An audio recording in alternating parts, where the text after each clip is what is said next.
வணக்கம் நண்பர்களே. இன்னைக்கு பார்த்தீங்கன்னா திண்டுக்கல் பிரியாணிக்கு கத்தூரி தொக்கு இருக்கு, தென்காசி பரோட்டாக்கு சிக்கன் கறி இருக்கு, அம்மாவின் வாசம் உண்டு வேப்பம்பூ குழம்புக்கு அவதானே ஊட்டி தந்தாய நிலவுக்கு. உணவிலே ஒரு உறவு இருக்குது, உள்ளுக்குள்ளே ஒரு கவிதை பிறக்குது. போறப்புத்தான்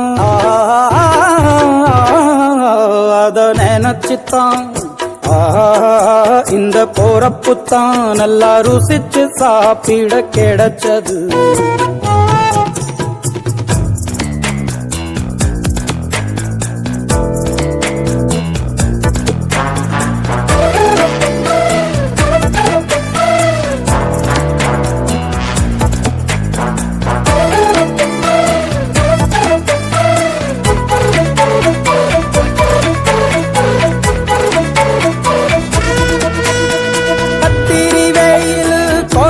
போது பணகம் கரிச்சு குடிக்கணும், கொட்டுற மழையில் குளிரும் போது காரச்சேவு கொஞ்சம் பொறிக்கணும்.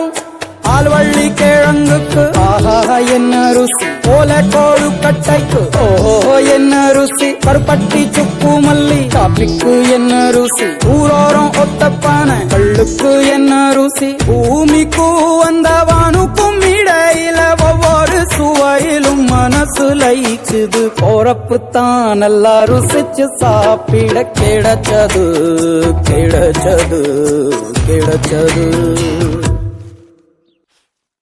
மீனு குழம்புக்கு ஒரு தனி ருசி, திண்டுக்கல் பிரியாணிக்கு கத்தூரி தொக்கு இருக்கு, தென்காசி பரோட்டாக்கு சிக்கன் கறி இருக்கு, அம்மாவின் வாசம் உண்டு வேப்பம்பூ குழம்புக்கு அவதானே